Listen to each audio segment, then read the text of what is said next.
Ok, bonjour à tous les amis, aujourd'hui on se retrouve pour une nouvelle vidéo, un nouveau cours. On va parler des 10 méga tendances de demain sur lesquelles potentiellement investir. Je vous ai préparé une petite sélection de 10 ETF thématiques et on rentre tout de suite dans le vif du sujet avec un premier ETF qui va être le Global X Robotics and AI.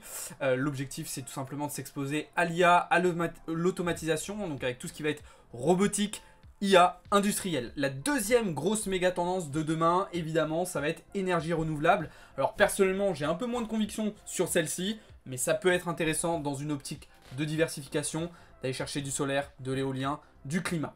En numéro 3, on va avoir tout ce qui va être biotech, d'accord? Donc biotech innovante avec un ETF Pharma Breakthrough, excusez-moi pour la prononciation. Et là, ça va être d'aller chercher de la médecine de rupture. Là, pour moi, on est clairement sur une très belle tendance pour les années à venir. Alors, disclaimer, je le précise tout de suite, c'est pas un conseil d'investissement cette vidéo, d'accord? Faites vos propres recherches et prenez vos propres décisions. Et évidemment, ici, l'objectif, c'est d'investir sur du long terme avec un niveau de risque assez élevé, d'accord? Donc bien évidemment que ces 10 ETF thématiques que je vous ai sélectionnés, faut pas s'attendre à ce que les 10 fonctionnent. Mais l'idée, c'est peut-être d'aller chercher 2-3 ETF parmi ces 10 là qui vont nous permettre de faire de très grosses performances. En quatrième position, on va avoir tout ce qui va être cybersécurité, sécurité des données, dans un monde qui se digitalise, qui se numérise de plus en plus. Pour moi, c'est indispensable et ça va continuer de croître. Donc là, on a un ETF Global X Cyber Security. Donc je vous ai mis à chaque fois le ticker pour que vous puissiez retrouver justement le nom précis de l'ETF si vous souhaitez investir dessus. En cinquième position, on va avoir tout ce qui va être le spatial. Donc satellite, défense orbitale. Moi, je pense très sincèrement que c'est une narrative qui va revenir sur le devant de la scène. Peut-être pas d'ici 2030, mais après 2030. Je pense qu'on va avoir de nouveau des États qui vont se remettre à la course du spatial. Et donc, ça peut être intéressant de se positionner dessus. En sixième position, on va avoir tout ce qui va être technologie quantique, cryptographie, d'accord, IA avancée. Là, pour moi, évidemment aussi, c'est une narrative ultra puissante. Pour demain, on sera clairement sur une méga tendance. En septième position, on revient sur de la robotique, mais cette fois-ci industrielle et spécialisée, avec notamment l'automatisation des usines. Ok, pour moi, c'est quelque chose qui va vraiment se développer à très grande échelle, et c'est déjà un petit peu le cas aujourd'hui. Donc je pense que ça peut valoir le coup. En huitième position, on va revenir sur un secteur santé, mais cette fois-ci avec la robotique chirurgicale, tout ce qui va être implants, nouveaux dispositifs médicaux. En neuvième position, on va avoir tout ce qui va être agribusiness, donc avec de nouvelles chaînes alimentaires résidence, de la technologie mêlée à de l'agriculture et de la sécurité alimentaire.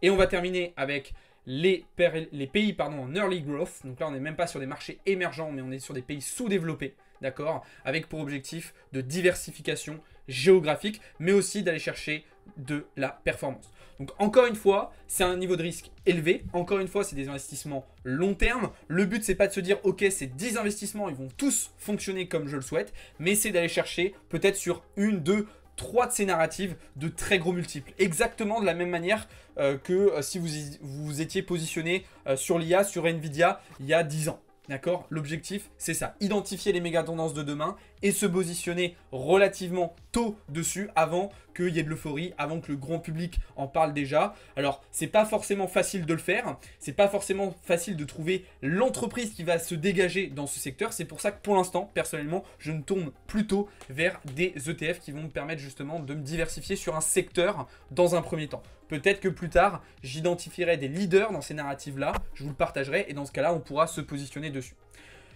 En termes de performance historique sur les 5 dernières années, c'est compliqué de trouver des datas, d'accord, mais je vous invite à le faire et d'ailleurs, je vous réfère du coup aussi à la vidéo de scoring sur les ETF que je vous ai faite, d'accord, et je vous ai partagé aussi une petite allocation stratégique, d'accord, donc avec la quantité de capital que vous pouvez mettre sur chacun de ces secteurs. Bien évidemment, c'est une poche de capital réduite que vous allez dédier à cet investissement-là. Voilà, ça peut être peut-être 5-10% de votre patrimoine total que vous allez dédier à ces méga tendances de demain, ok. Et quelques petites recommandations opérationnelles, du DCA pour lisser les prix d'entrée, un horizon de temps sur 10-20 ans, voire un peu plus, et surtout une revue annuelle de la pondération et des performances relatives à l'indice. Évidemment, vous pouvez aussi faire des rééquilibrages si on a des ETF qui dérivent de 5% ou plus de la pondération cible. Ok? Donc voilà pour cette petite vidéo, j'espère qu'elle vous a plu. Si jamais vous avez des questions, des remarques, des commentaires ou quoi que ce soit, n'hésitez pas à m'en faire part dans les commentaires. Si vous voulez aller plus loin, abonnez-vous et rejoignez-nous dans le serveur Discord. Je vous souhaite à toutes et à tous une très très bonne journée. Ciao les amis, c'était Alex pour Bamboufine.